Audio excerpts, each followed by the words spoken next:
안녕하세요. 이번 영상은 What's New in Maya 2025 부분의 두 번째 파트인 리깅 앤 캐릭터 애니메이션 부분을 한번 살펴보도록 하겠습니다. 거기서 가장 처음에 언급되고 있는 부분은 New Attribute Editor Deformer Widget이라고 되어 있는 부분입니다. 뭐 디포머 위젯이 Attribute 에디터에 새로 나왔다라고 언급하고 있어요. 요거에 대해서 한번 알아보도록 하겠습니다. 우선 이제 마이 2025에 새로 생긴 디포머 위젯을 한번 보도록 할게요. 우선 여기는 큐브를 하나 만들어 주고요. 그 다음에 인풋 항목에 여기는 큐브의 하이트와 그 다음에 섭 디비전 하이트를 조정해서 변형 가능한 형태로 바꿔주도록 하겠습니다.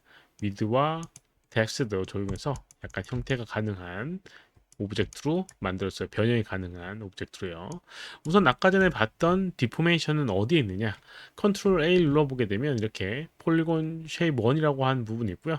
이 디포메이션이라고 하는 메뉴가 있는데 여기 부분을 아까 전에 봤던 그 부분이라고 생각하시면 됩니다.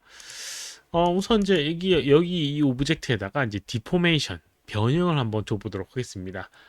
모델링 메뉴에 보게 되면 디폼이라고 하는 부분이 있고요. 여기에 여러 가지 이 오브젝트를 변형할 수 있는 요소들이 존재하게 됩니다. 뭐 클러스터라고 하는 부분도 있고요. 뭐 레틱스라고 하는 부분도 있고요. 와이어라고 하는 부분도 있고. 근데 좀 직관적으로 볼 수 있는 것들 중에 하나가 이렇게 non linear라고 하는 항목에 밴드, 플레이어, 사인, 스컬시, 트위스트, 웨이브 뭐 여러 가지 이 정해져 있는 형태로 변형할 수 있는 non-linear deformer라고 불리는 부분이에요. 이걸 이제 한번 적용해 보도록 하겠습니다. 우선 이제 밴드라고 하는 걸 적용하고 싶다. 그리고 여기는 이 적용된 거에 변형하고 싶다라고 하면 커베처라는 걸 이용해서 이렇게 변형을 할 수가 있어요. 뭐 간단하게 구부러뜨려주는 디포머입니다. 그리고 여기다 트위스트라고 하는 걸 적용을 또 했다고 가정해 보도록 하겠습니다. 이 오브젝트 선택하고 트위스트. 그러면 이 오브젝트에 두 개의 디포머가 적용되어 있어요. 그래서 인풋 항목에 보게 되면 폴리큐브 1, 밴드, 트위스트 이런 식으로 이제 적용이 되어 있는 걸 볼 수가 있습니다. 밴드라고 하는 거 적용하고 그다음에 트위스트를 적용하게 되면 밴드가 이미 적용된 상태에서 트위스트가 적용되게 됩니다. 그래서 이 순서에 맞게끔 변형이 되기 때문에 약간 원하는 형태의 모양이 아닌 그런 결과가 나오게 돼요. 예를 들어서 트위스트가 된 오브젝트를 구부러뜨리고 싶다라고 하면 어떻게 하느냐? 우선 옛날 같은 경우는 이렇게 했었습니다. 어떻게 했냐면 오브젝트를 선택을 하고요. 마우스 오른쪽 버튼 누르고 인풋 항목에 all input이라고 하는 부분을 가게 되면 이런 식으로 list of input operation for polygon cube 1이라고 이 창이 뜨게 되고요. 여기 보게 되면 non-linear의 트위스트와 밴드를 볼 수가 있습니다. 이걸 마우스 가운데 버튼을 이용해서 끌어다가 이렇게 순서를 바꿔줄 수가 있는데요. 이렇게 하게 되면 여기에도 바뀐 걸 볼 수 있고 밴드와 트위스트가 뒤집힌 걸 볼 수가 있습니다. 밴드와 트위스트가요. 이렇게 되게 되면 밴드를 적용을 한번 해보도록 하겠습니다. 그리고 트위스트를 적용해 보도록 할게요. 그럼 아까랑은 다르게 이 오브젝트가 트위스트가 된 상태에서 밴딩이 되는 걸 볼 수가 있습니다. 얘네 둘의 순서가 바뀌었기 때문에 적용되는 순서가 바뀌었기 때문에 이런 결과가 나오게 되는 거예요. 이렇게 이제 해줬었는데 이게 조금 접근성이 어렵죠. 네, 접근성이 어려운 부분 때문에 이걸 조금 더 접근성이 쉽게 여기 있는 컨트롤 A 눌러서 이 디포메이션 항목을 이용해서 해줄 수가 있는 부분입니다. 한번 살펴보도록 하겠습니다. 밴드 1이라고 되어 있는 부분이 있고요. 여기 있는 거에 값을 적용해 주도록 하겠습니다. 트위스트도 적용해 주고 밴드도 적용해 주도록 할게요. 그럼 아까 전에 처음 상태 돌아갔습니다. 먼저 밴드가 적용되고 트위스트가 적용된 상태. 여기는 이 오브젝트 보게 되면 가장 처음에 이름이 있고요. 이렇게 아까 전에 봤던 것처럼 회색과 하얀색이 있는데 회색은 적용이 안 되는 그런 오브젝트라고 생각하시면 되고요. 밴드와 트위스트는 디포메이션이기 때문에 하얀색으로 사용이 가능하다라고 표시를 해주고 있습니다. 그리고 스테이트에 보게 되면 여기는 이 오브젝트의 상태를 보여주는 부분이고 온오프 기능이라고 생각하시면 됩니다. 밴드를 끄거나 켜줄 수가 있고요. 마찬가지 트위스트를 켜거나 꺼줄 수가 있습니다. 그리고 이제 뒷부분에 카운트라고 되어 있는 부분인데 파란색은 무조건 모든 오브젝트를 다 적용했을 때 나오는 색깔입니다. 296개의 버텍스가 존재하게 되고 296개의 버텍스가 다 반영이 돼 있다는 걸 의미하는 부분이에요. 만약에 여기 특정 오브젝트를 선택을 하고 그 다음에 밴드를 적용하거나 아니면 클러스터를 적용하게 되면 아까 전에 봤던 파란색이 아니라 하얀색으로 296개 중에 130개만 여기 있는 클러스터에 포함되어 있다는 걸 알려주는 부분이에요. 그리고 뒤에는 이제 타입이라고 하는 부분이 있고 non-linear 클러스터는 그냥 클러스터라고 이름을 붙여줬습니다. 형태, 타입을 나타내는 디포메이션 타입을 나타내는 부분입니다. 이렇게 이제 사용할 수 있는 부분이 있는데 아까 전에 봤던 것처럼 만약에 여기는 이 오브젝트가 밴딩이 되고 트위스트가 되는 형태로 만약에 변형하고 싶다. 클러스터는 필요 없으니까 꺼주도록 하겠고요. 여기는 이 두 개의 순서를 바꾸고 싶다라고 하면 안타깝게도 마우스 오른쪽 버튼을 누르게 되면 뭐 셀렉트 노드, 셀렉트 컴포넌트 뭐 여러 가지가 있는데 순서 바꿔주는 그런 기능이 보이지가 않아요. 그래서 여기 오른쪽 위에 보게 되면 이렇게 내리거나 올리거나 하는 버튼이 있습니다.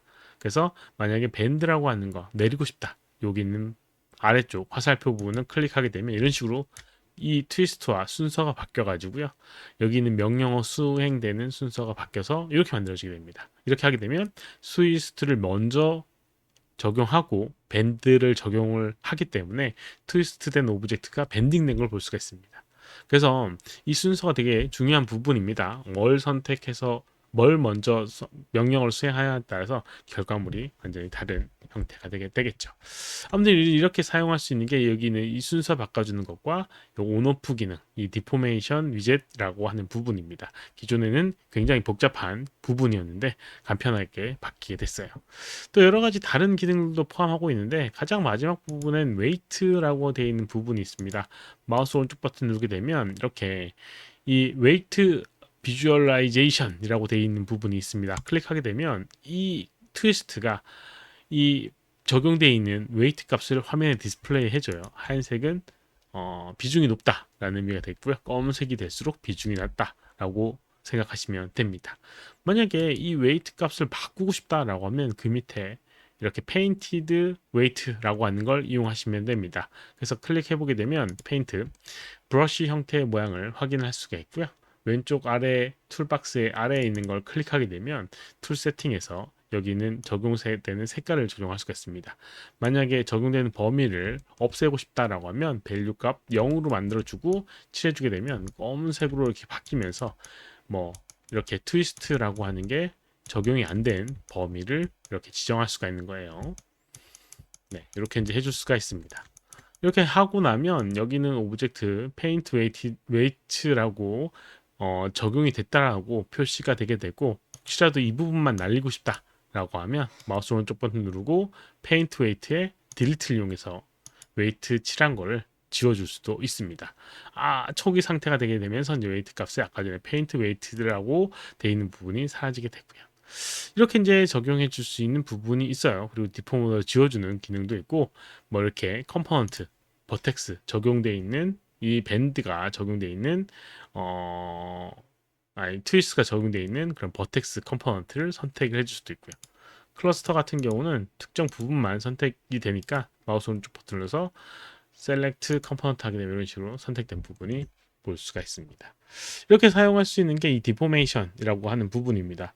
여기서 이제 조금 더 궁금증이 생기는 부분이 있었어요. 저 개인적으로는 우선 이 컴포넌트 태그라고 하는 부분인데 여기는 이 클러스터에 여러 가지 이 버텍스들을 추가하거나 줄이고 싶다라고 하면 옛날 같은 경우는 디폼이라고 하는 부분에 이 에디트 멤버십 툴이라고 하는 걸 적용을 했었습니다. 근데 적용이 안 돼요. 안타깝게도 옛날에 이 방법이었는데 그래서 새로운 방법들이 추가가 됐는데 그게 바로 여기 있는 컴포넌트 태그라고 하는 부분입니다. 이 부분을 클릭을 해보게 되면 자동으로 큐브를 만들면서 특정 부분을 이렇게 컴포넌트 태그로 묶어놨습니다. 이 중에 클러스터를 적용하게 되면 나오는 클러스터 1이라고 하는 부분이 여기 이제 포함이 되어 있고요. 여기에 296개 중에 130개가 이렇게 포함되어 있다는 걸 보여주게 됩니다. 만약에 좀 추가하고 싶다라고 하면 여기는 버텍스 선택을 해주고요.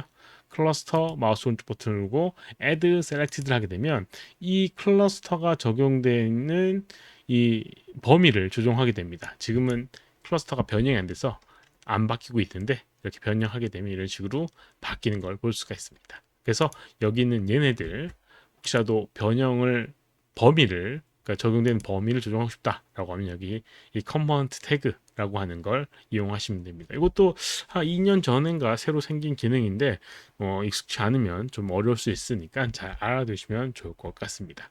그리고 만약에 트위스트나 밴드 같은 경우도 뭔가 내가 원하는 범위를 조정하고 싶다라고 하면 지금은 296개 모든 부분을 포함하고 있지만 마우스 오른쪽 버튼 누르고 셀렉트 노드를 하게 되면 이렇게 컴포넌트 태그를 이용해서 원하는 범위를 지정할 수가 있습니다. 그래서 이 지금은 all component라고 되어 있는데 만약에 여기에 아까 전에 태그를 만들어 놓은 뭐 클러스트 이게 CL을 누르게 되면 클러스터를 바로 자동 완성을 시켜줘서 이렇게 선택할 수가 있습니다. 이렇게 하게 되면 아까 전에 봤던 클러스터의 버텍스가